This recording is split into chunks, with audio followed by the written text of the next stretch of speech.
Well, welcome everyone once more. The Writers Circle. My colleague Will Akers and I'm John Seigenthaler. As always, these Sunday afternoons are a high point in my life, and I know I share Will's viewpoint that. Writers Circle, as you all know, we make up the circle. Writers Circle is really a gathering of published authors, want-to-be published authors, have been published authors, will be published authors. It's an opportunity to listen to writers who have made the tough journey of producing books and stories that capture the imagination of an audience. And today we've got two really distinguished and talented writers. Tom Wood is a journalist, but an author. His several books include Nashville, the American Self-Portrait, which he wrote with John Egerton, and more recently, Karski, How One Man Tried to Stop the Holocaust. His investigative and business and historical journalism has appeared in the New York Times, in the Wall Street Journal, numerous other newspapers and magazines. Presently at work on a wonderful biography of General Frank Maxwell Andrews. As some of you will know, Frank Andrews was a native of Nashville, an American general for whom Andrews Air Force Base is named. He's a graduate of Vanderbilt, Tom is, holds a master's degree in European Studies from the University of Cambridge. He's joined today by Becca Stevens, that's the Reverend Becca Stevens, the author of Snake Oil, The Art of Healing and Truth-Telling. She's an Episcopal priest, serves at chaplain at St. Augustine's at Vanderbilt, founder of Thistle Farms in Magdalen, a residential community, provides housing, medical attention, education, and employment opportunities for marginalized women. She's been featured on NPR, PBS, CNN, Huffington Post, was named by the White House as one of 15 champions of change, named Nashvilleian of the Year, Tennessean of the Year, by the Nashville Scene, the Tennessean respectively. She was the youngest and first female recipient of the University of South Distinguished Alumnus Award, and she's written 9 books. So we're lucky to have them here, and as always, great good fortune to have as our moderator, Will Akers, who distinguished author, heads the film program at Belmont University now. And without further ado, Will, the floor is yours. Thank you very much. Becca and Tom. Am I too loud? Am I Just okay loud now? enough. Just loud enough? Because I can be really loud without the microphone. Can you bring me down? Because I'm hearing a lot of me. It's echoey. We're echoing. Yeah. Let me ask you both the same question. Tom first. When you start a writing project, where do you begin in the same place every time? Or is everyone brand spanking new each time? It's new each time. It's a new adventure whether it's a little internal newsletter item of the kind that I'm writing in my day job these days, or a book project. You're trying to find an opening, and sometimes that comes easy. A lot of times it does not. So it's not pushing buttons. You figured out how to do it, and you're doing it the same way every time. No. I mean, that may be true of some types of journalism, business and crime journalism, and inverted pyramid stories. Those, after you have done enough of them, come pretty quickly. But for anything that's not completely routine, you've got that sometimes long process of trying to find an opening, find a way that you can get your feet into it. Same question. Do you begin one the same way every time, or is it brand new and strange every time? Well, I first want to say that I looked up Tom a lot about his history before we came here, because he really is a real writer in my mind about how he, like the variety of stuff he's written and the breadth and the depth of it. And I was very, very troubled to find out he's younger than I am. That has really bothered me, because it's like I've looked up to him. You know that feeling of like you think somebody's like an author, or they've done something, but they're really old. And so they have time and they can do all that. And to find out that he's younger than me it's kind of hurt my feelings. But for me, I'm a writer, I think, in a different way, where I write kind of a pouring out. That I have a lot of feelings around the work and that I do and the folks that I meet and the stories. So I tend to just jot notes, and then like a word becomes a paragraph, becomes a chapter, becomes a story, becomes a book kind of thing. I write best in the bathtub. That's where none of the kids or dogs or people or phones or anything gets anywhere. So I built a whole bookshelves and table, and it's very quiet and peaceful, and I love it. It's like kind of like an altar. But mostly I'm collecting tiny pieces of paper that kind of move into something that at some point, maybe someday, will be coherent. Or may not be, and you'll go on to something else. Uh-huh. Do you start one project and stick with it, or do you ever give up on one and start a new one? I stick with them. I mean, I've written them in order. I think I've done it just about every year. So I started with Abington Press, and we did like 4 books. When I wanted to do something a bit different, I went and talked to somebody in Nashville that there was a new imprint coming, Jericho, and so I signed a 2-book deal and just finished the manuscript for that, and that's taken like 3 years. So the last 10 years, I think I've finished about something every year. That's unbelievably admirable. Yeah, but a lot of them, Kay West, Kay West, that writes in town, she calls a lot of my stuff booklets instead of books. Well, that's not very nice. Well, I want to say that publicly, that's not very nice. Kay is our Dorothy Parker in Nashville, so she can be a bit of a acerbic at times. Mm-hmm. Everybody's got, I think, has got the piece of paper with the 2 paragraphs that they wanted us to discuss. So, Tom, if you could talk about Becca's paragraph first, and then Becca, if you could talk about Tom's paragraph, please. Well, and ask questions. I frankly haven't given Becca very much to talk about. I had to choose a paragraph out of the assortment of stories, and I chose to go with a few of my local history stories that appeared in Nashville Post in about 08, 09 when I had a column there. And I don't have a book out at the moment, not one with my name on it anyway. And so I hope the local history angle is interesting. But I found Becca's book, Snake Oil, a really moving read. And the paragraph here is about a very, obviously very hard experience. And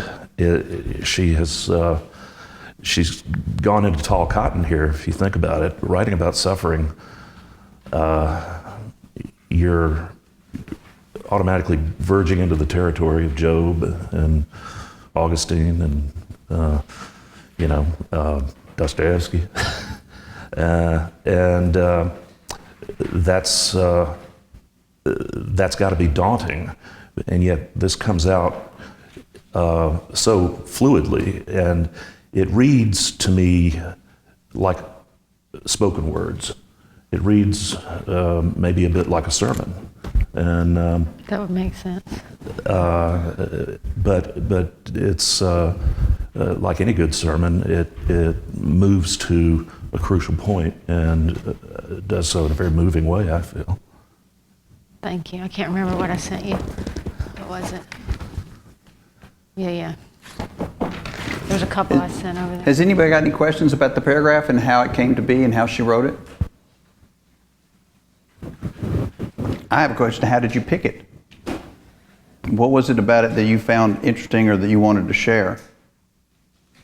I sent a couple to you. I think I sent 3 or 4 to you, and I thought all of them were kind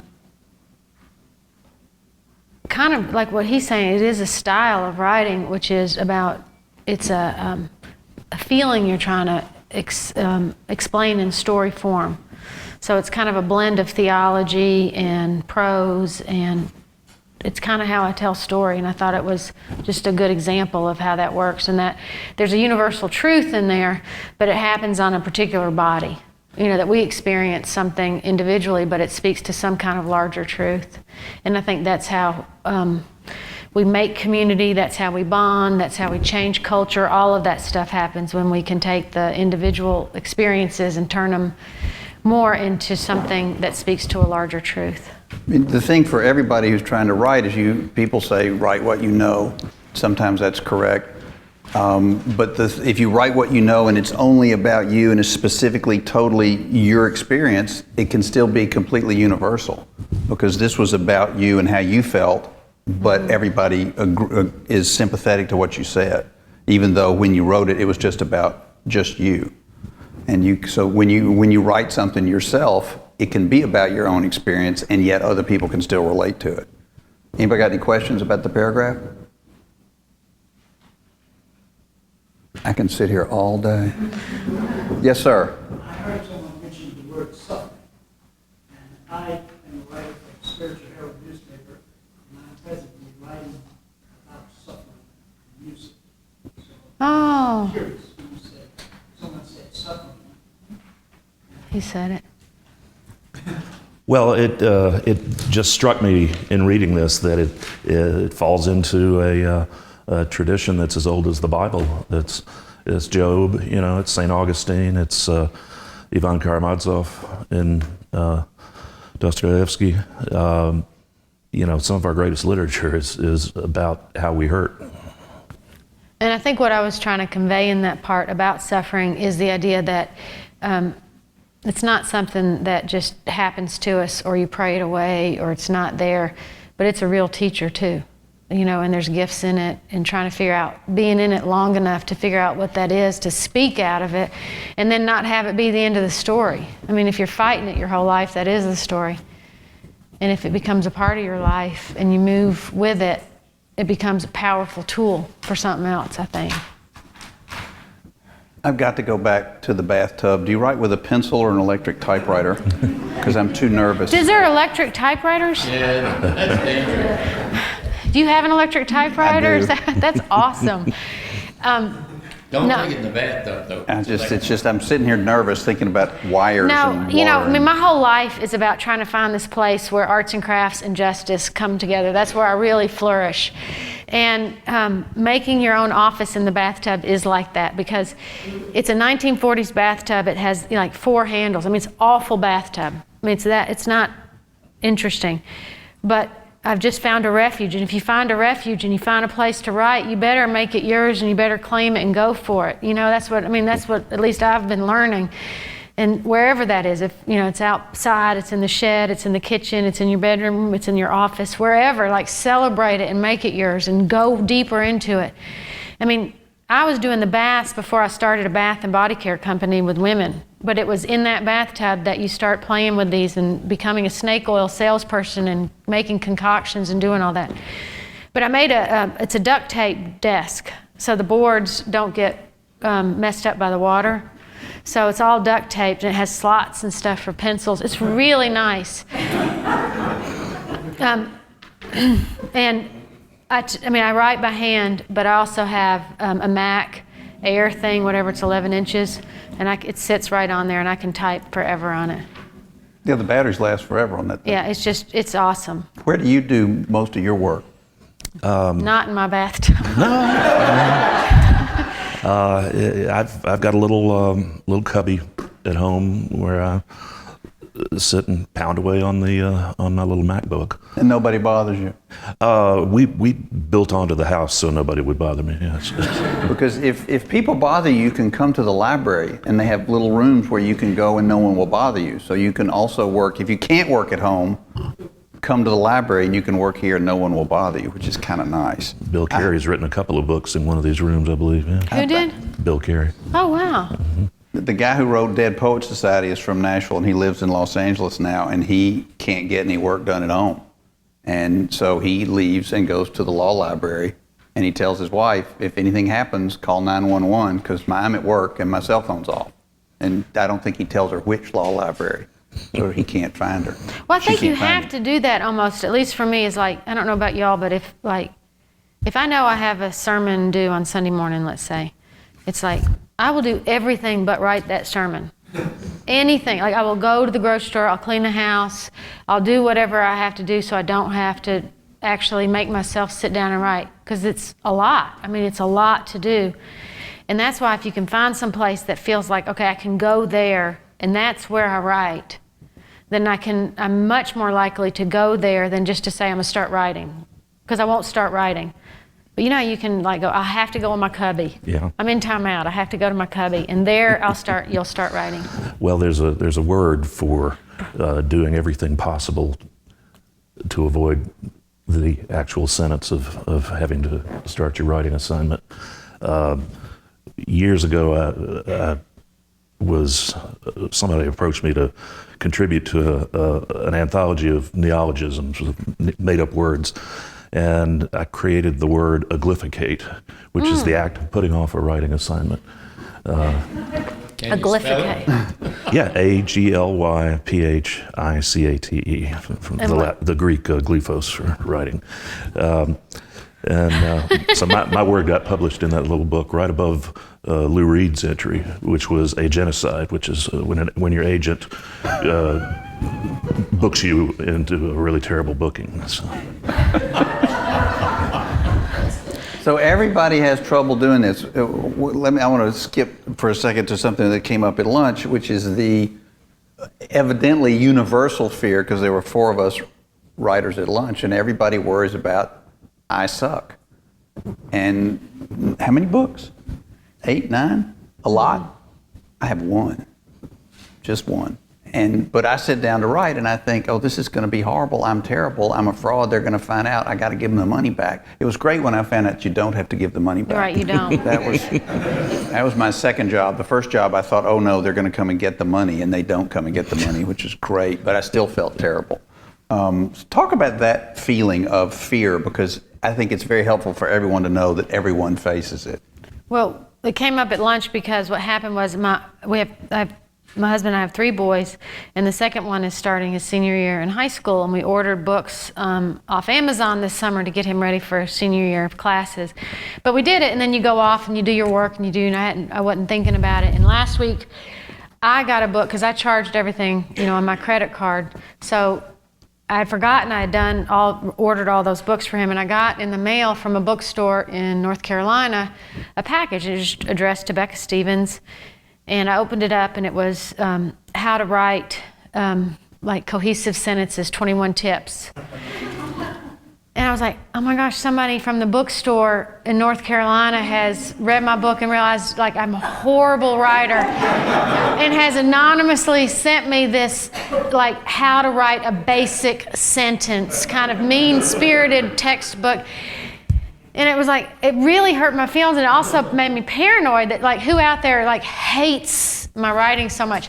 And then it took me a few minutes, and then I called my son and I was like, did we order a book about, and he goes, yeah. And I was like, oh, I forgot we did that. I was so relieved, but it brought up that thing that I don't even realize that I feel that sometimes, is that just that thing of like, when you write it and you put it out there, it also means that somebody reads it and doesn't like it.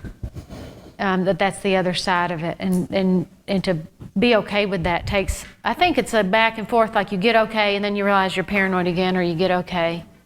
It's a journey for me, at least. Yeah. Well, one thing, you're always better off if you don't read the comments on the online versions of your stories. So if you, as long as you don't do that, then you can maintain at least a modicum of confidence in your work. So.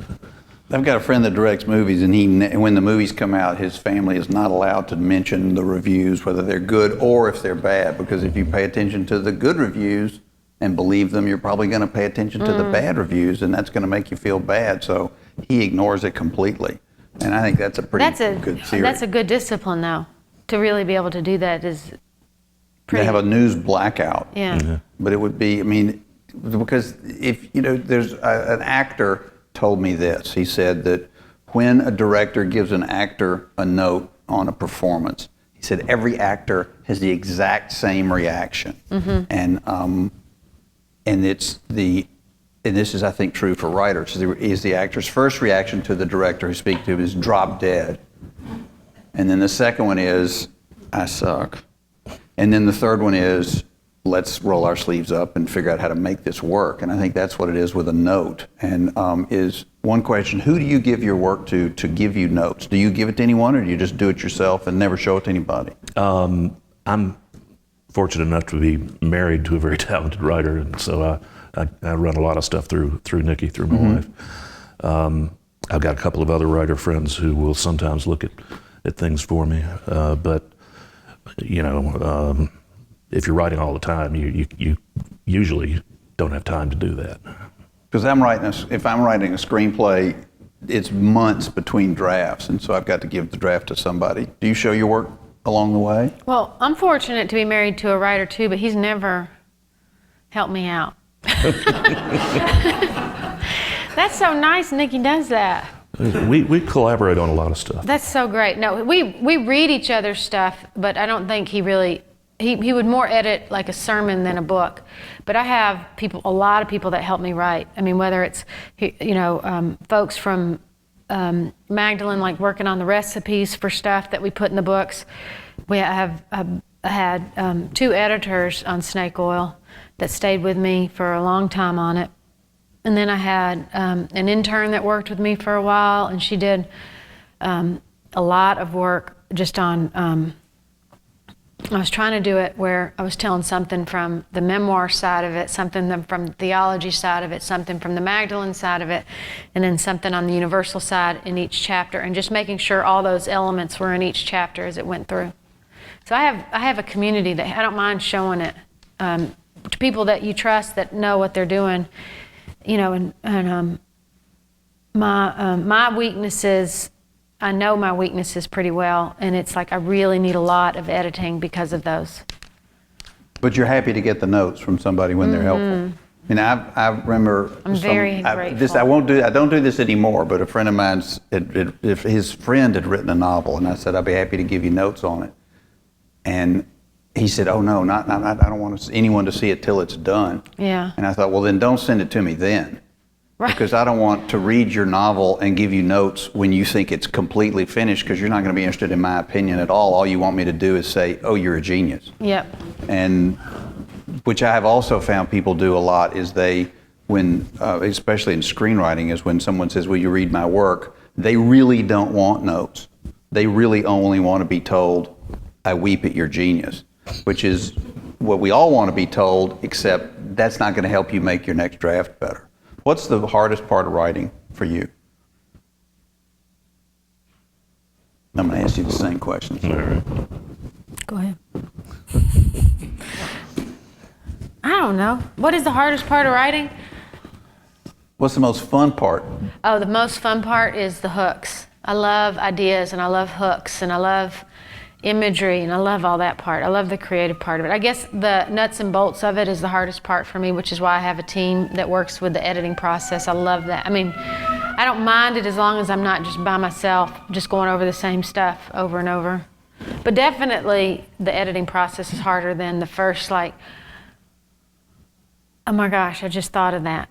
I love that feeling, and you know it's going to pass. You know, like that muses don't just hang out and sit around with you all day. You know, it's like a breeze that's blowing through, and it's like, and you catch it, and you're like, I get so excited, like happy. I don't care if I'm in the woods or if I'm in a meeting or wherever you are, and you get that feeling of like, maybe it's an insight, maybe it's a new twist on a thought you've been wrestling with forever, or just words coming around or something, or I think of it, the way I think about it is you see kudzu along the highway forever, and all of a sudden one of them looks like a Madonna.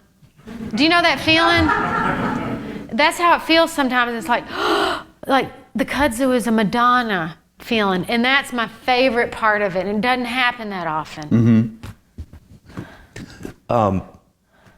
Writing for me is more of an iterative process. It's deliberate. I wish I had moments of inspiration like that, but I usually have to dredge them up rather than having the muse visit me. And You're often on a deadline.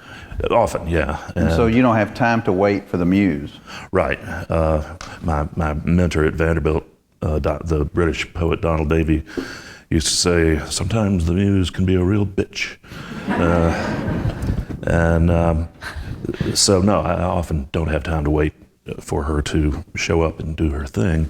But one of the disciplines that you develop over years of doing this is being able to summon something that's good enough on deadline. And you can improve it. That's the thing. You get something written, and then you fix it. Yeah, although a large percentage of my work comes out fully formed. I might labor over a paragraph for quite a while, but most of it is likely to stay as is. So when you labor over it and finish it, then you go on to the next one and you don't come back. I don't. Certainly I do editing and revision, but I find that generally what comes out first is best. And why do you think that is? Just the way my mind works. I mean, different people work different ways. Everybody works in a different way. I mean, one thing, please go home with the idea that if your way is not her way, or if your way is not his way or mine, your way is still fine. I may have told this story every single time we get together. I don't know. As I had a guest in my screenwriting class, and he hates to write, and he's a screenwriter, and he's very well paid, but he hates doing it, and he likes to walk up and down the beach. And so he walks up and down the beach and thinks about his movie, and for 3 months, all day, every day, walking up and down the beach and never touches pencil to paper. And then at the end of the 3 months, he's kind of solved all the problems, and he went home and he sat down, and he wrote this movie in 8 days and blasted it out. And that was his method. And one of my students, after we hung up the phone, talked to the man, he said, "Oh, that's what I wanted to do, but I thought that was the wrong method." So whatever way you can get the words to the page, whether you write at the law library or in the bathtub, is a fine way to do it. What's the part about writing that no one ever asked you about? I didn't get to comment on Tom's paragraph yet. Oh, please. But I mean, I just didn't want to forget that part. Thank you for reminding me, yes. You're welcome. Do you want me to go ahead and do that? Sure. Because I feel like, it was really fun to read it, and I had some thoughts on it. I want to hear them. Okay. So did y'all read Tom's piece? Okay, because part of this larger piece about Nashville Now and Then, and there's like a whole bunch of articles, and it was, it's a history. I mean, a lot of it is history, and it's good storytelling, which is what I loved. I mean, not just in the sample, but in the whole batch of what he wrote. And my favorite was when he told the story about the kid that wanted to procrastinate to get the whooping on Monday, and then they declared civil war, and there was no more Nashville school for 3 years, and he never got spanked, and that's how who was it? His name was George Campbell. George Campbell, and it was like, it's that thing of taking what I loved about it, and he did it in several places, and you really do it in the article about getting the medical students to do our first TennCare in the 1880s too, but he takes a very great, fun, illustrative story, and then it helps you engage in the whole history of it, which is hard to to pick out like a moment that describes the whole thing. And in the one that the paragraph that we were reading, it goes on to talk about the neighborhood and how the neighborhood watch and, went to city council, and they were really upset about the hospital helping poor people and sick people. And right when I was reading it, I realized that out of all the stories around healthcare, it just reminds you it like never changes. How it never, ever, ever changes. And the issues of justice never, ever change. And he starts off with that one sentence about, oh, don't worry, it was just about education, it wasn't about justice. It served their own purposes still. And just that sentence reminds you that really in history, if you tell it well, you're reminded of the present. And you did a beautiful job with that. I thought it was great. Thank you. All of those columns, the whole series that I did of them, I tried to anchor each one in some present issue because there really is nothing new under the sun. And we really did have a capitated healthcare system just like TennCare in 1886 in Nashville. So to answer your question, what do people not ask about so much? One thing is the way I fall in love with language. So in the Civil War story that you mentioned, the reason I had to write it was the account that I found from 1930 of the old editor of the Nashville Banner, Marmaduke Beckwith Morton. had written a series of reminiscences of the 1880s. It was published in 1930, and he tells the story of this kid who was going to get his licking in February of 1862, but was given a choice. You could take it today, Saturday, or you can wait and have it Monday. And he decided to put it off. Fort Donelson fell on the Sunday, and all schools were canceled for the next 3 years in Nashville. And the reason I had to write this was the line from Morton here, and the squire's licking will have to be administered in the New Jerusalem, where hickory switches do not grow. Did you have something with your book, Becca, that pulled you through, like that one sentence made him write that piece? Was there something in your book that made you do it? Yeah, well, it really is about snake oil. It really, really is. That is a draw and a pull to me. Like I said, it's that place where theology, justice, healing, just myth, all of that comes together.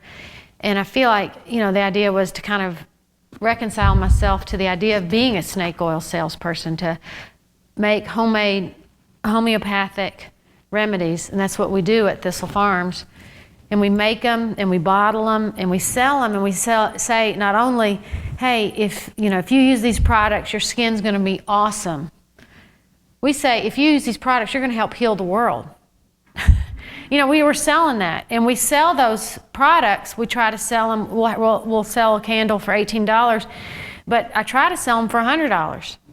Get as much as I can out of each candle to put back into the program and the women that we're serving at Magdalene and Thistle Farms.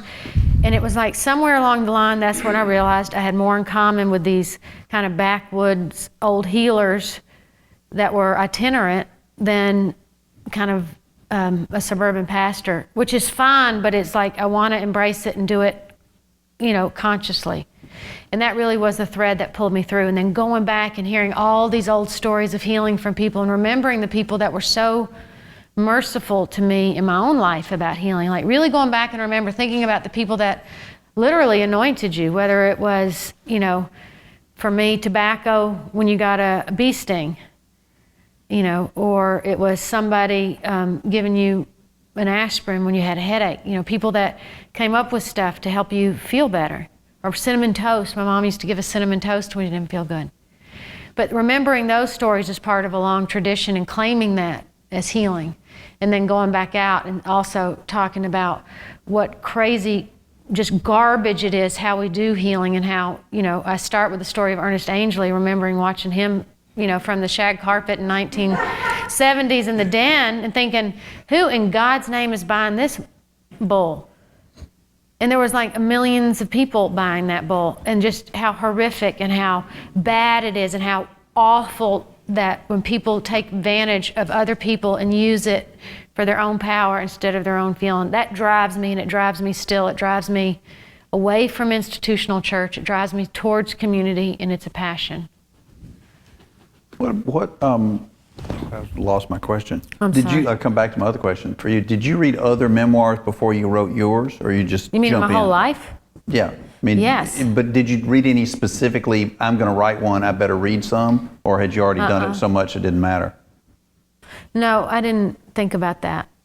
I didn't. I really think about with the research I did was more on, Native American traditions around healing. Going back and looking at all the Foxfire books from my youth. I don't know if did y'all remember Foxfire? Yeah, And about people drawing out fire and the thrush and how people did that, and calling up Ezekiel and what that was about, and going to talk to friends about people they knew that were doing some of this work, and then a lot of talking to the women and hearing their stories and making sure I had the stories exactly the way they wanted them told. When they had an attorney call me from New York, from Jericho, because there was so much revealed in the book from the women's stories on the streets, and they wanted us to block out all the names of the women. That's kind of in writing a lot of times to protect people, just to block out their names. And it was like, they really want their names in the book. That is a big deal, is to not be anonymous anymore and to claim that both, again, as the past and then where we're headed. And so basically we all had to sit in a room together and literally pass around the phone with all the women. He would read the passage to them. He would read it, not like I could say they have read the passage. He would read the passage to them, and they had to say, yep. And I mean, we were crying by the end of it, because to hear a stranger say, and then her dad pushed her head through the windshield, and she came out of the car, and at that point she ran away. She was molested 2 days later, And this lawyer's reading it dispassionately, and the woman's sitting there going, yes, yes, yes. That was probably the hardest part of all of it. You're making me forget my questions. Let me ask you about your research. These are researched. How do you approach research? There's very little in life that I enjoy more than just getting into the clippings in the drawers back there from the Banner collection, or the microfilms down the hallway here. I spent many hours in this building, and nowadays going through all manner of digitized newspaper collections that are available. I love that stuff. I do it for fun, and I will immerse myself in old newspapers and things like that. For a couple of my books, I've had to do archival research around the world in various archives, and I love the challenge of doing that, of having to learn enough of another language to do research in documents in French and Polish and so on. Wow. And it's just I'm just a nerd that way. Do you ever find that you can get in trouble doing too much research? There's no question I've wasted a lot of time doing it, but I've enjoyed it. So depends on just how carefully you want to account for your time.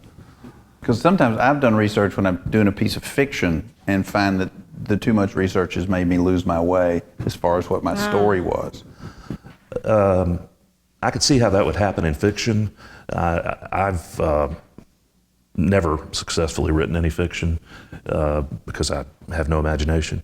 Well, if you would welcome the muse, you might get some. Well, that's right. Quit dissing her. Yeah. I did call her a bitch, didn't I? Yeah. Yeah. Yeah, you did. Someone else did, and you just repeated it. That's So in the Fike Farmer story, The Lawyer's Last Gamble, how did you find that story? Or how did it find you? I chanced upon that in one of the many books about the Rosenberg case, and why I was reading that I cannot recall, but I was like, wait, Nashville? And this comes up in whatever I'm reading. I read a lot of history of all kinds and from all over. And if I find a nugget of connection to Nashville there, I always make a note of it. And so I did in this case, and years later went back and dug it up. And so I've got notes that go back to a little column I had in the Nashville scene in 1992, 93, that I have gone back to in more recent years and developed stories out of. I've got a pretty good file of this stuff by now. And you're able to access it and find it. That's sometimes I write great stuff and then it gets lost in the computer. This stuff tends to stick in my head. You know, I just love a good story about local history, and so I usually remember what's there. With the Fike Farmer story, what told you this is going to be worth my time? I'm going to spend the time to write this. It was when I first read of it in this history. It was like one paragraph in a history of the whole Rosenberg case. I thought, what would drive this guy to tilt against that particular windmill? And then I dug up a little more material on him, was able to find out more about it. Have you ever lost something in your computer and can't find it? Mm-hmm. I've lost a lot. In Yeah. the computer, or just lost something when the computer Both. failed? I've lost both. I've lost the computer where all my stuff was on it. When I say lost, it was taken from me. And my first time that ever happened, I was writing a paper for Vanderbilt Divinity School. And it was back in the day when do you remember you had a floppy disk and you had all your stuff on the floppy disk so that you could go work at Vanderbilt or you could go work somewhere and you put your floppy disk in that computer and then worked on it, then saved it, then pulled your floppy disk out. That was those days. And I had it in a backpack and I was working downtown at, what was it called? Storefront Ministry. That was where I was working at during Divinity School at Storefront Ministry. And somebody came in and took my backpack and they started running. It was my very first time I ever had anything like just stolen from me, just like that. And the first thought I had was like, that guy is an idiot because all I do is run. I mean, that's what I do. I mean, like I run. I was running triathlons and I was like, I'm gonna catch him. Like eventually I'm gonna catch him. Like he should have picked anything but running. You know, it's like this poor, probably malnourished homeless guy is trying to outrun me down Broadway. And I caught him. And but I cussed him. And it made me feel sick. I mean, I yelled at him and I said ugly words to him and he dropped the backpack. And I thought, this is exactly who I was supposed to be serving and how I was supposed to be. And this piece I was writing was all about love and justice. And when it came down to it, it was like, give me my writing back. Like, there's nothing in the backpack, you idiot. I'm a graduate student. I have nothing. You pick this, you're an idiot. Like yelling that kind of stuff. Mean stuff. But you let go of it. Yeah, he did. Yeah, he was going to definitely let go of it. But it was like, I didn't have to tear him up in the middle of all that, grabbing it back and doing all that. It was just, and that was the first time it's like, there's more important things than losing some writing. There's a lot more important stuff than some words. They're not all precious pearls. They're truly not. And if I lost a book, it wouldn't be that big a deal. I'm much more nervous about mine. I've got 3 hard drives and it's up on the cloud and it saves automatically, and it just, because I want to keep it. It may be terrible, but I don't want to lose it. Yeah. Do you back yours up? What do you do with yours? Yeah, we had to replace a hard drive 2 weeks ago, but the Mac makes it very easy to back everything up. So I take it as a given that our hard drive is going to fail after, if it makes it 5 years, it's ancient. And you just have to count on that and back things up. Nothing digital lasts forever. The sad thing is then you have to back up your backup, but we don't need to get into that. When you say backup, you mean like it's on a different piece of machine? Yeah. No, I mean, I believe that. I just don't have that. Do you have that? Do you have that? Several of them. I'm going to get one. The other thing, and I don't know again whether I thought mentioned it this stayed before, on but there. do y'all, anybody know about Just get an external hard carbonite.com? drive to- I think it's about $60 a year. Yeah. What is And it? Carbonite, like carbonite. Anybody know where carbonite came from? I do. That was what Han Solo got locked in the second movie, is a big block of carbonite, and he wasn't ever going anywhere. And so someone invented this company, and you pay them $60 a year, and when you're online, every time you write something, it slurps it out of your computer up into the sky. And so then if your computer's stolen, you just go back up to your account on Carbonite and put it on the new computer. That's worth 60 Did y'all know bucks. that? Paper, that's not, you never heard of before. I have used carbon paper. Have y'all used it? That's awesome. That's where the cloud is. It's somewhere in the cloud, someplace, but it's carbonite.com, and it's, I think, and they apparently you can put anything you want up there unlimited for $60 a year. I mean, it's peace of mind for me, because as you might have guessed, I'm a little nervous. I'm definitely doing that.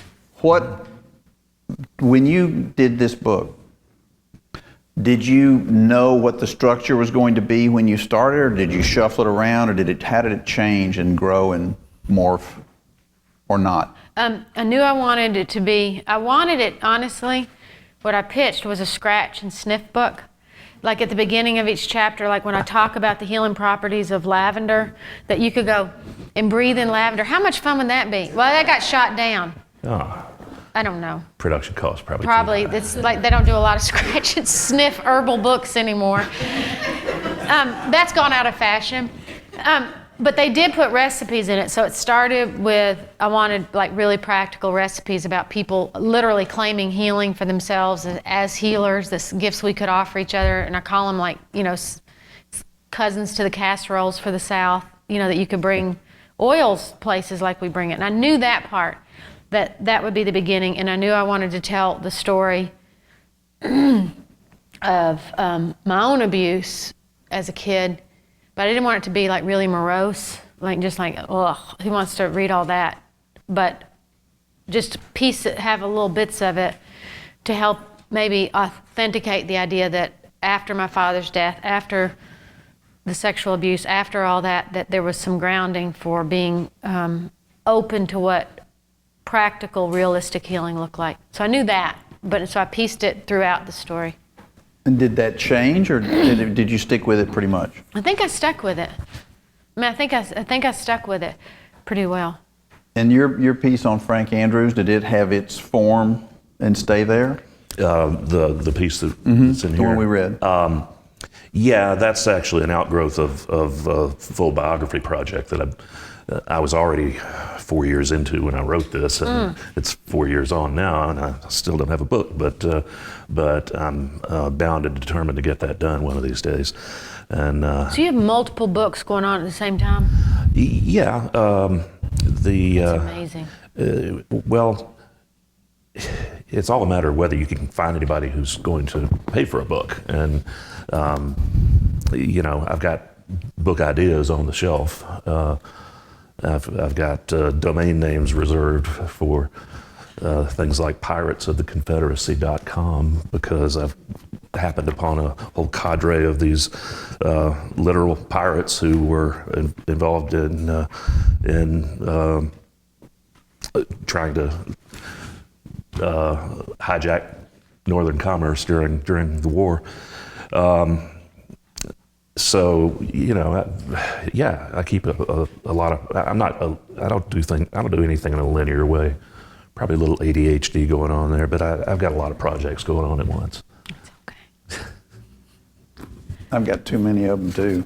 Becca, would you read what I underlined here? And I want to talk about that because I really like that quote in the book.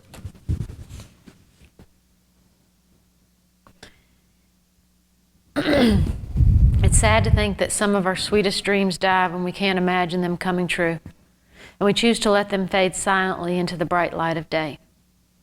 Where did that come from? This is the part of the book where it's knowing that the idea of what Magdalene would look like was already in my head, but the reality hadn't come to be yet. And knowing that for a lot of us, we have a lot of ideas. Maybe it's just an idea about what we want to write, or it's an idea of something we want to start, but there's that space between thinking of it and then the practicality and the actually doing of it. And why do so many of those things die? You know, and what is it? And it's a sad thing to me. It's like, I think you can grieve an inspired thought. I think you can grieve, like, this is a dream I had. I really wanted to open, you know, a restaurant and it never happened. That you can grieve that stuff. And that was a time when my husband was on the road.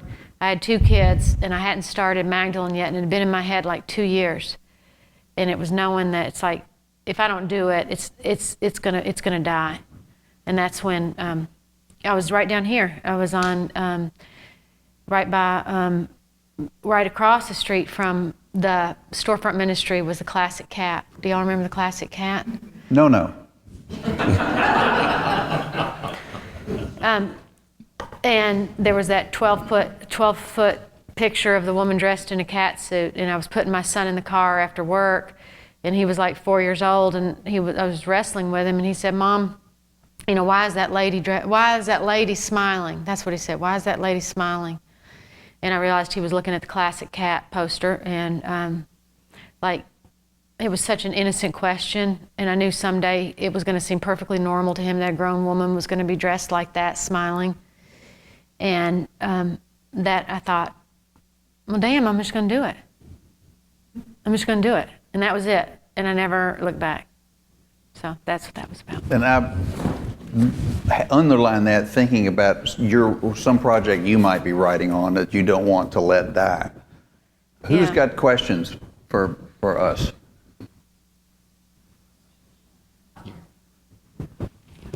It sounds like you both have day jobs. I do, yes. How do your day jobs affect your writing or help you write? Or do? Well, the answer in my case is not very exciting. I'm a staff writer for a law firm, and I just you know, put on my work shoes and go do my thing. Kind of turn off half my brain during the week, and I work on my own writing projects over the weekends mostly. I write mine early in the morning. That's when I write, and then I go to work. And I come back, and sometimes I work at night, but I don't function very well after about 7 o'clock at night. I can't write unless I'm terrified. Then I can write a lot, but I've got to have some really scary deadline to make me do that. But normally I don't write. I write in the morning, and then I go to work during the day. Mostly what I'm writing is stuff that's been going on all day long. I don't think of it really as a day job. I mean, priesthood's not really a day job. You're just out doing stuff. Sometimes it's in the woods writing, and sometimes it's helping somebody and not writing, and sometimes it's, you know, I don't know. It's not like that. I mean, I don't know. I don't know. I mean, I just take my writing with me to work. Well, you got lots of little pieces of paper. Yeah. Did you then? That I'm putting on carbonite. There we go. Who else? Yes, sir. Reverend Stevens, how are you? I'm good. How are you doing? You mentioned the candidates. Uh-huh. Getting the support for your nonprofit, trying to get $100 donations. Right. How some of the nonprofit and we're experiencing the same sort of issues. Uh-huh. Can you share some tips on how you're able to get the general public to see the value of what you're doing and how you can open up their purses? Sure, and I think storytelling is the key to it. I think making the story real is the best, so that the candle comes to life. Or I don't know what your nonprofit is. Huh? Oh yeah. I know all. Yeah, and telling good stories and getting. I mean, you guys have stories of volunteers that come in and people that come in and do stuff. You read about that, but for me, the better I can make the story come alive and tell it, the more people are a part of it. You know, and the wider that net gets cast. And I will tell you, though, about a year and a half ago when NPR came and did the series on our social enterprise in Magdalene, I thought that was going to be our big break. Like, they were going to tell that story. It was a 4-part series nationally on NPR. It was going to be fine after that. And it was hard because it ended up that we had a homicide while they were here. And we thought, we begged them to pull telling the story. and I was just panicked. I thought, this is really not going to go well for us, and we're going to be judged, and it's going to be bad. They aired it. It went on, the board at NPR called us and said, we are airing it and we are disclosing what happened while we were there, the whole thing. So what happened was, though, and the lesson I learned was that if you are doing the right thing and if you're doing it with integrity and you're out there and you're telling the story, even if it has a sad ending, and all our not-for-profits have good stories and bad stories, even with those, people will join in and try to help because people want to hope. And I think sometimes we don't tell a good story because we sugarcoat it so much as a not-for-profit, thinking everybody's going to judge us and think, she's an idiot. What does she know about running a business? Or what does he know about running the Earth Matters or whatever? And so you spin it so much, it becomes not a good story. It's a cliched story. And I think we have to get better in not-for-profit in telling the real story about how hard it is and how troubled those fields are that you're tending. How troubled. And how beautiful it is when we keep working, even in spite of that. And some of the most beautiful stories can be some of the hardest ones to tell.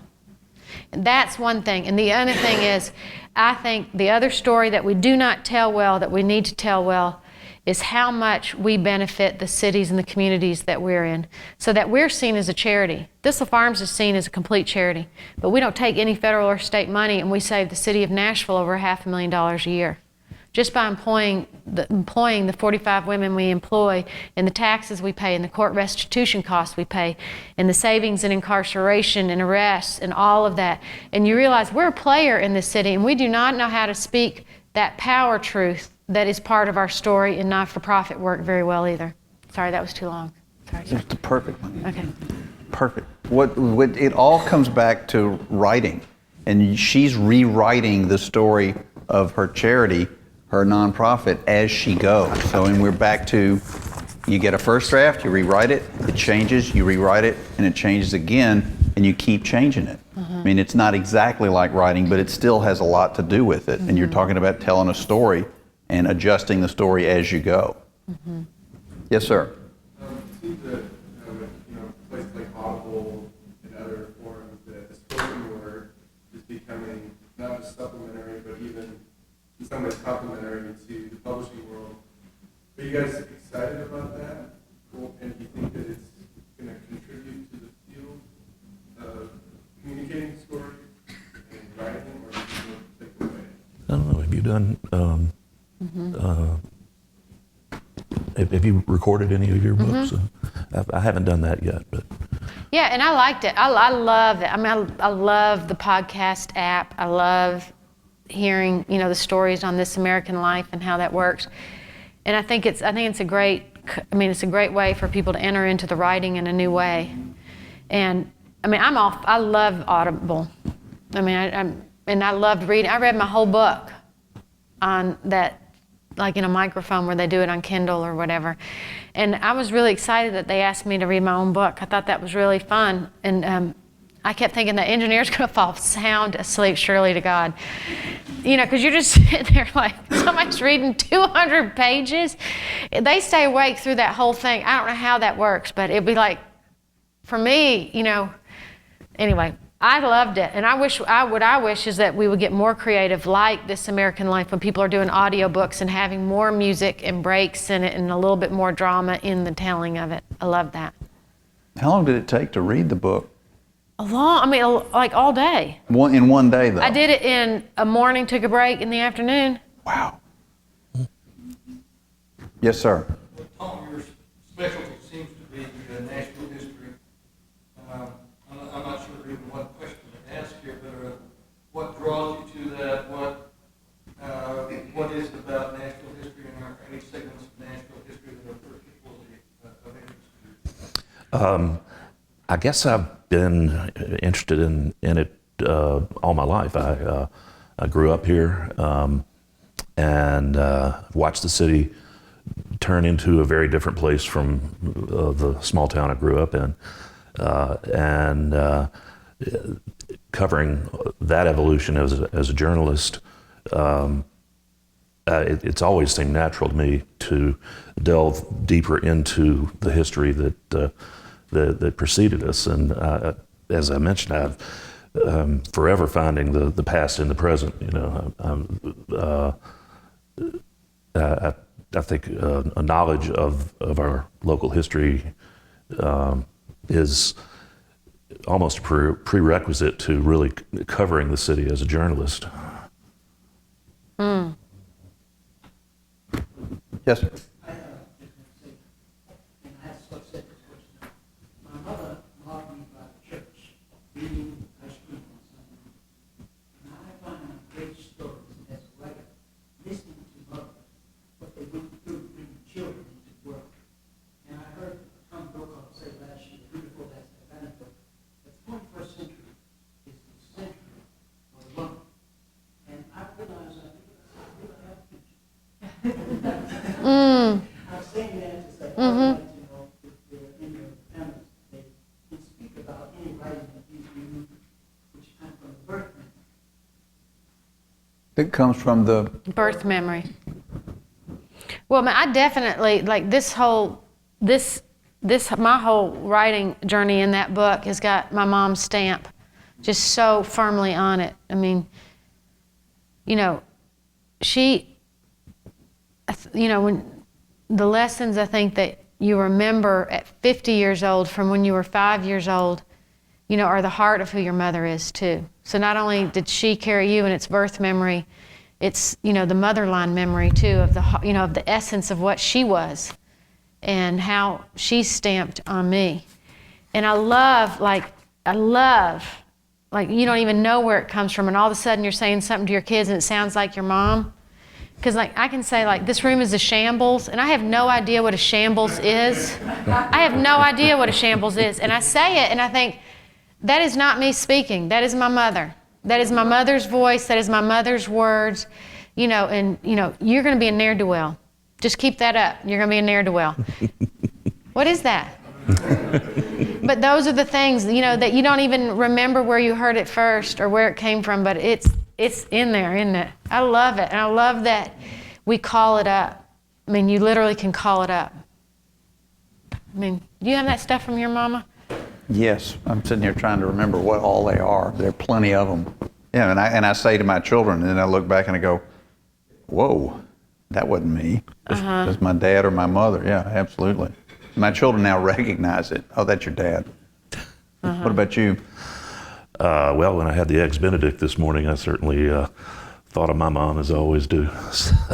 She was an Eggs Benedict person? Yeah. There you go.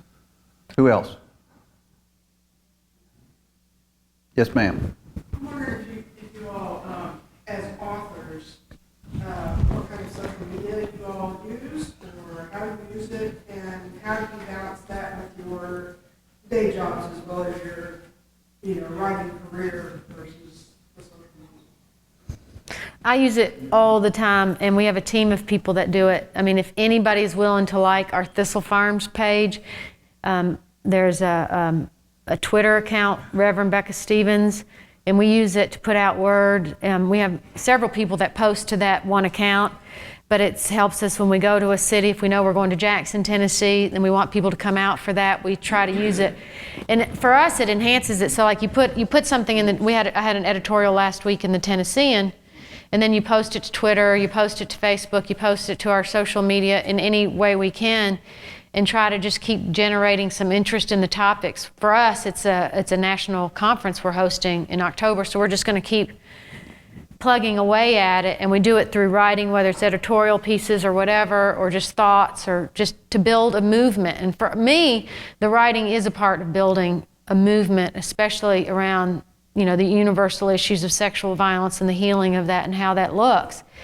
And so if any piece of writing, if it's 140 characters on Twitter, I'll take it. If it's a book, I'll take it. I'll take any avenue I can get on it.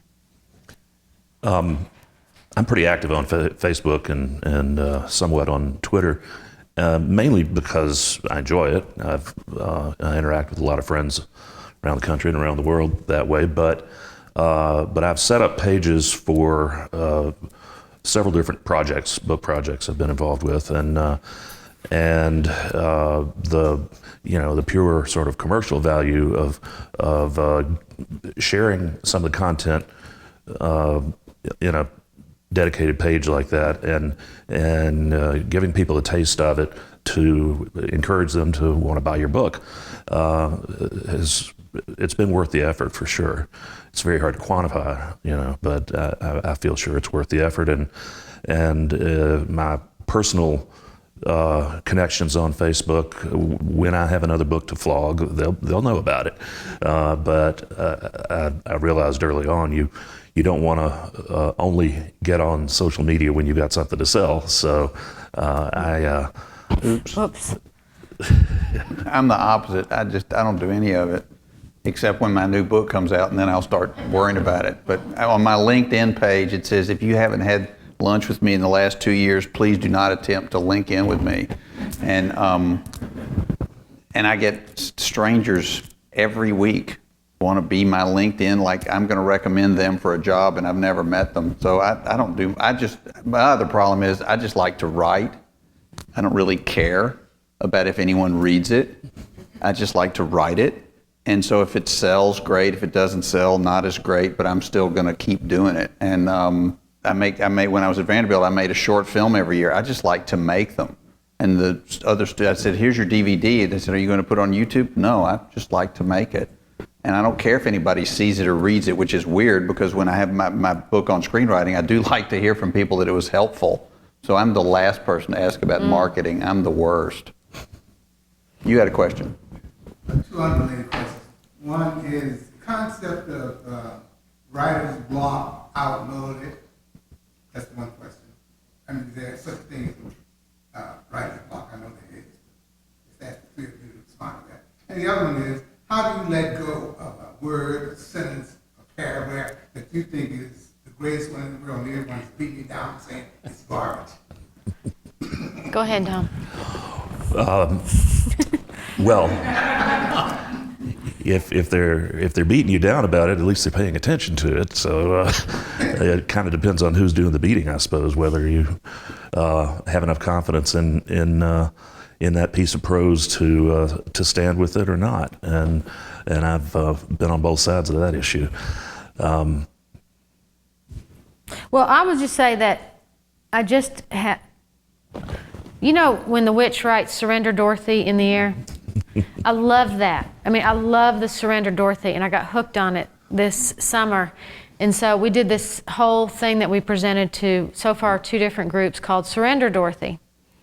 And it's a day for women to talk about stuff and to look at stuff and about, how do we birth new ideas? How do we surrender to love and to work towards justice and all these things? So my assistant, Tim, said it needs to be "Surrender, Dorothy." If you say "Surrender, Dorothy," that means that the community needs to surrender Dorothy to the Wicked Witch. If it's "Surrender, Dorothy," then Dorothy needs to surrender. And that's what you're saying. And I was like, no, I'm saying what the witch wrote on the broom in the sky from the movie. It's not like that. So we had this argument, and I'm thinking, I'm the writer, right? So I get to say what I'm thinking and how we're going to do it. So I show up, this is 2 days ago, to the first conference that's come to fruition. It's all over the church and in the paper, "Surrender, Dorothy." And it's like he did what he wanted to anyway and totally won in the end. And I was like, it was just a comma. It wasn't even a word or a phrase. But it was like, I know he's right. I know grammatically he's right. And I need to let it go. But I think it's lost something. And so if you can, I have to let go of the comma. So yes, I struggle when people I think I have a really good idea and they're like, it's not good. You have to let that go. And I've had it with products. I had a whole Moses line of products that I thought were brilliant. And I had a salt scrub called Lot's Wife. Isn't that awesome? And they took it all away from me. They wiped it out. And it's like every time, you have to swallow it. It's like you have to trust people too, that maybe you're not as brilliant and funny as you think you are. So I'm on that journey with you. You got to give that one another try. That's too perfect. And then on the other thing about writer's block, I just think, there's seasons for everything. I don't worry about it too much. Do you? I mean, I just, No, but I your just question think it's- is it an outmoded concept? Oh, I didn't hear that. And you might look at it that way. What a prior generation called writer's block, we could probably understand better in terms of depression or some other disturbance of your mental and emotional faculties. And I don't know whether it would be productive, whether it would help you get out of the trough. And I'm fortunate that I have not ever had a really extended spell of writer's block, but I certainly know that many people have. I could talk about this all day. From my own experience, depression is part of it. Fear is a lot of it. I've taught a lot of students, and I've found that a lot of them they won't write because they're afraid it's not going to be perfect. And there's a very good book called Art and Fear. And one of the things in that book is the author says to my students or to anyone, says, what in your life have you ever done up to this point that was perfect? And the answer to that's, well, nothing. So then why would you think this is going to ever be perfect? So go ahead and just get it written. And the problem with writer's block, I feel, is that you've got to get it. One thing you can do if you're stuck is to write very ruthlessly, honestly, on why you're blocked. Don't worry about what the task is. Write about why you can't attack the task and be completely truthful, and that will help you a lot. For me, I have to sit down and write. I can't walk up and down the beach and solve my problem. I can only think with my fingers. And so, I have to make myself just sit down and do it, knowing that it's going to be useless, knowing that it won't be any good, knowing that I have to fill 10 pages until finally something will come that's good. And then I'll solve the problem. But my world championship day was 4 naps in a day due to depression because I couldn't get anything written that was any good. Just take a nap, get up, try again, fail, take another nap, get up and fail. And then finally, one day, if I sit there long enough, I'll solve the problem. But for me, I can't solve the problem if I'm not sitting there. But eventually, and I've been doing this a long, long time, and I now know that if I sit there long enough, I will solve the problem. And it's like when your first girlfriend dumps you. You think you're never, ever going to survive it. When your 19th girlfriend dumps you, the pain is just as bad, but at least now you know you can survive it. And that's what writer's block is to me. I now know. You might want to do something different. If the 19th girlfriend has dumped you, you might want to do something different. Well, I didn't. I was hoping that no one would notice that point. But I didn't ever. 14. Okay. Maybe. Okay. But it's hard. I mean, that's the main thing. It's hard, but writing is such a lonely thing because you're sitting alone in a room and doing it, and you think you're the only person that's ever had this problem. And it's hard for everybody. It's hard. Michael Crichton, Andromeda Strain, and a zillion other books to Jurassic Park and Airframe, and after that, he didn't think he could write. And so in his office, he had a copy of every single book he'd written in every single language it was translated into, so he could look at it and go, I did that, okay, I can do this. Wow. So if it bothered him, have at it. Yes, sir. I am from Pakistan. I appreciate this discussion.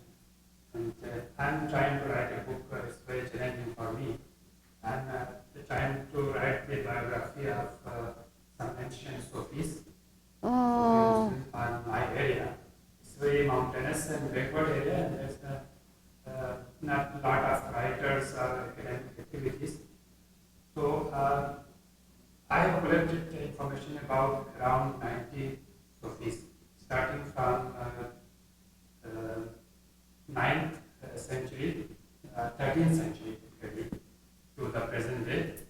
But I'm facing a difficulty that for some Sufis I only know their names, and there is no written sources available. Only the information available is the stories, traditional stories from their grandsons or from the people of their peoples.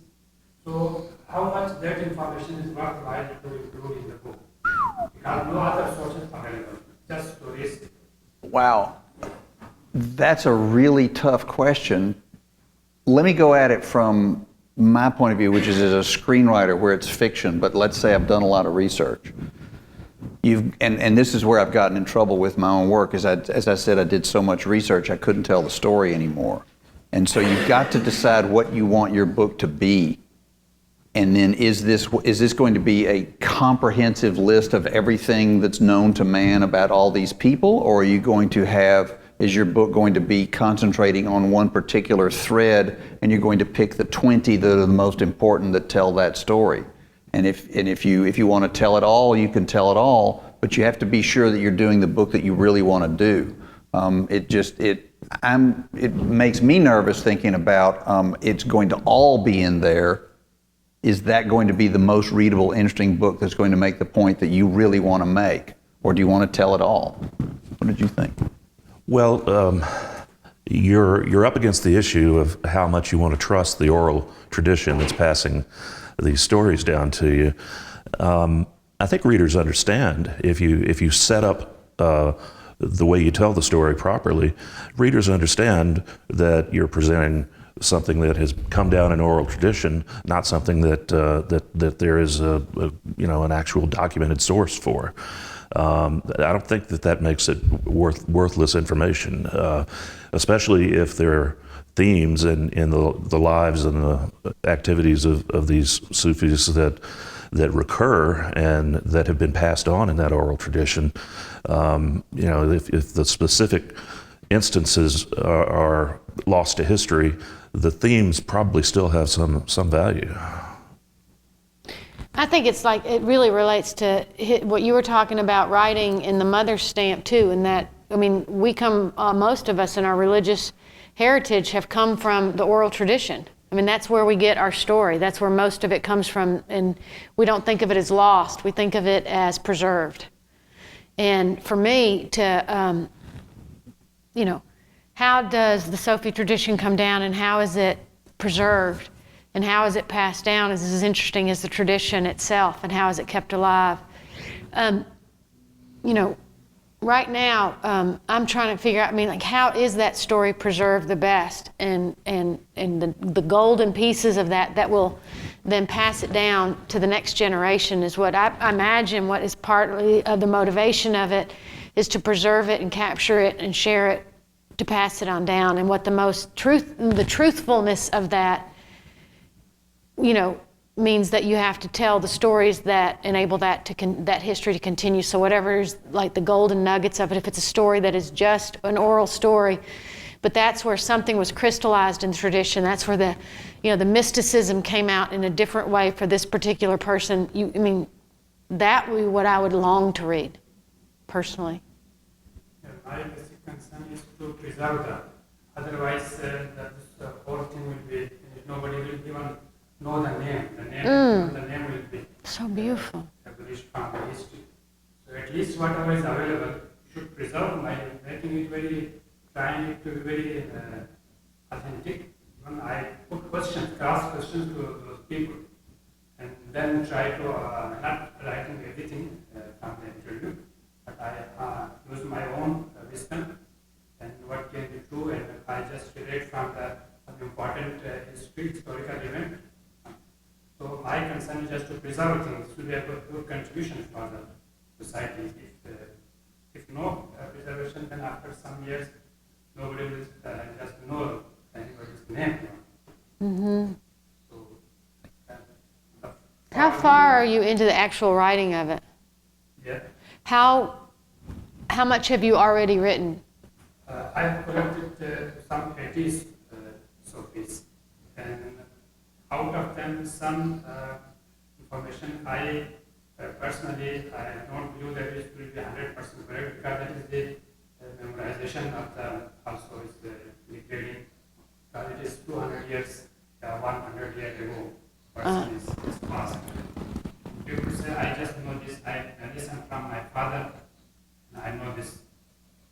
So just I want to understand that the reader's perspective, how much that, because the source is the oral tradition. That's the question.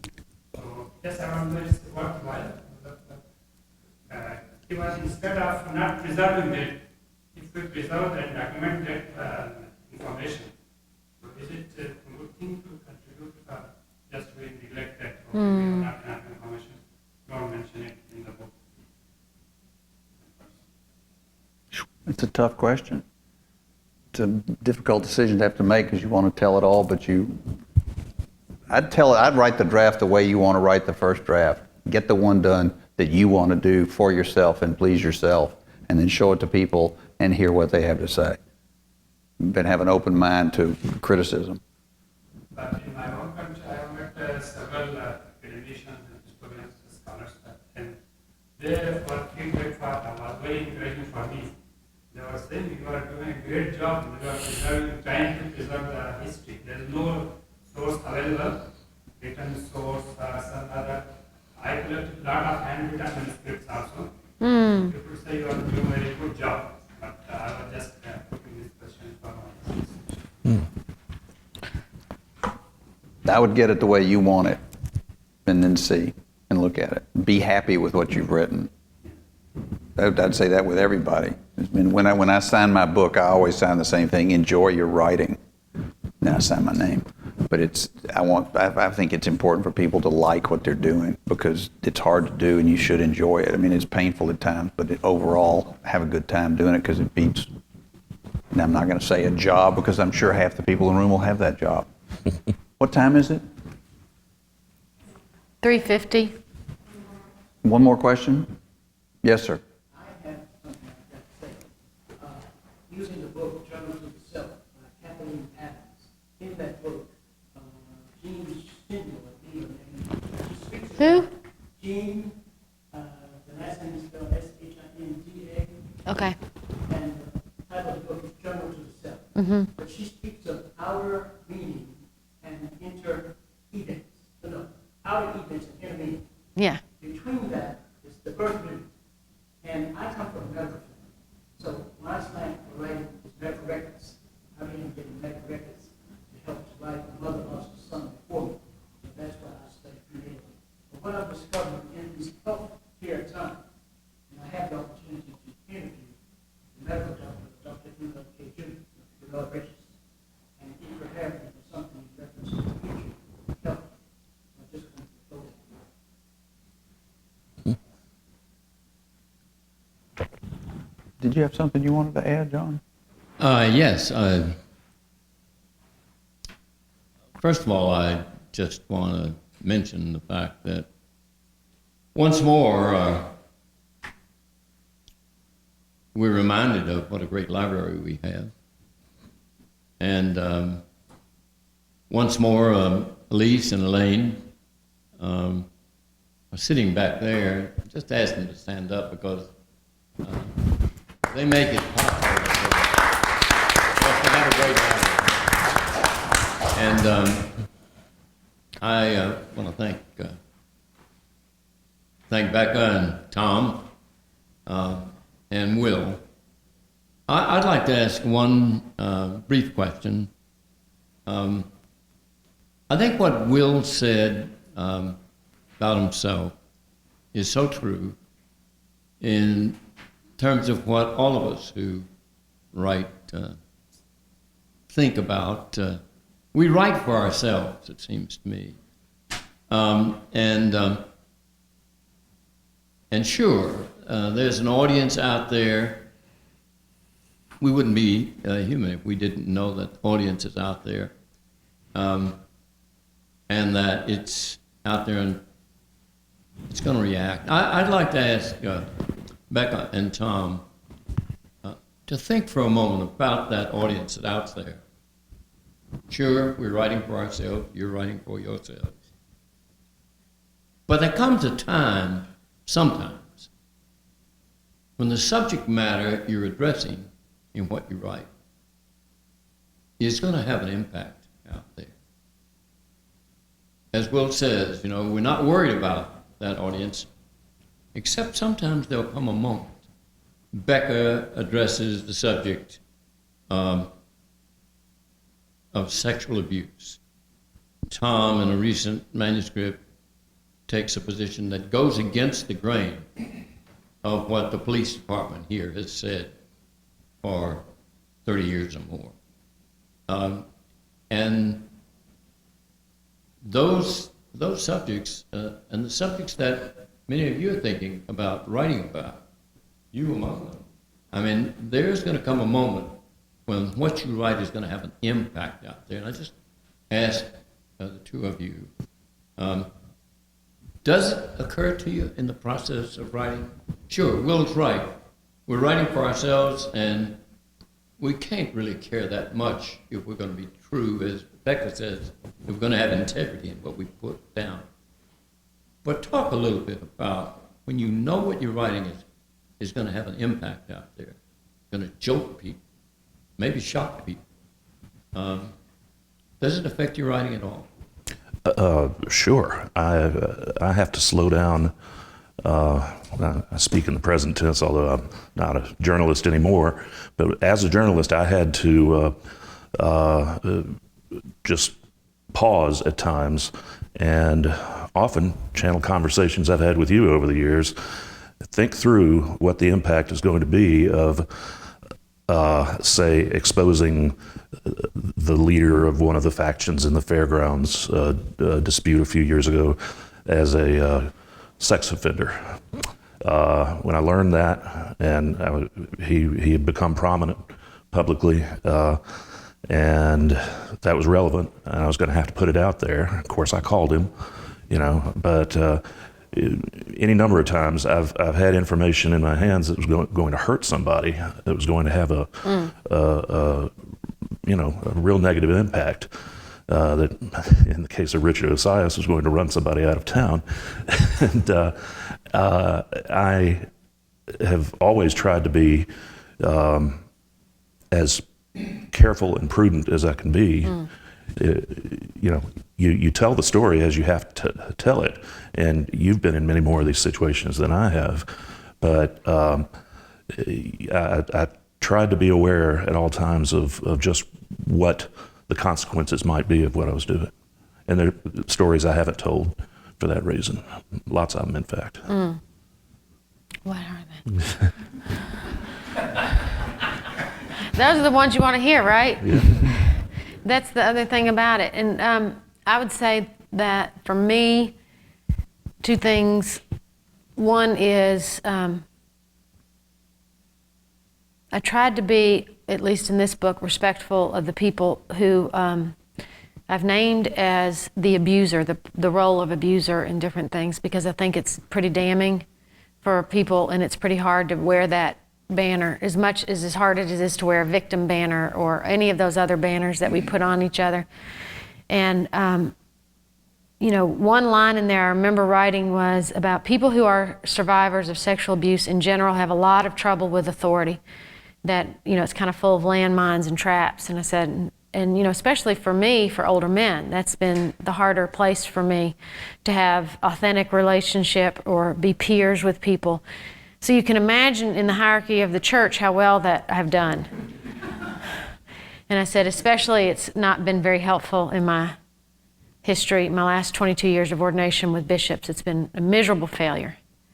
And I thought, as soon as I write that, I'm just, the only person I'm hurting is myself, really. I mean, I know Carolyn, his wife, is probably going to read the book, but it's like, it's about him or it's about me or whatever it's about. But if you want to write it, I thought about it, and I thought about the audience that was reading it, and just thought, it's kind of nice to be done with it, to let stuff go and write it, and then it almost is like taking something that is inside of you and letting it go. And so just I'll deal with it when it comes back to me. But right now it's gone, and it'll come back maybe. The other thing I've really been thinking about a lot lately, especially we have literally about 30 states already signed up to be a part of this national conference that we've decided we're hosting. We just made it up, and we're hosting this national conference, which is how this stuff happens, right? You just go, well, we could host a national conference. So people are coming from all over the country. You put something out there, and it starts coming back, and you say, now I have to be big enough to do this. If I've put something out there and it's had an impact, and it's coming back, that's when it's like, I'm not shrinking from this. I'm not going to be afraid of being bigger than I am now tomorrow to speak what truth needs to be spoken. And so both those things happen for me in that process. Will? I leave it to them. Those would- Well, let's join in thanking. Wait, before we do that, can I ask you one, please, will you say that we've been to the cafe and it's really nice if anybody wants to come? Sure I will. Are you very proud of it? Yeah, I just need customers. Yeah. Well, it's on Charlotte at 51st. Yeah, and it's a wonderful place. I stop in there in the mornings for coffee, stop there for lunch. They're expanding the menu, it's a wonderful thing we've done here. Each week we do something we haven't ever done before. And I love giving a commercial for Becca's. I mean, it's not a coffee shop. It's a restaurant, and it's a great place to go. And Thistle Farms is a great place to go. Thank you for doing Both of that. them are great to read. Well, So and let's give them and Will, our moderator, a round of applause.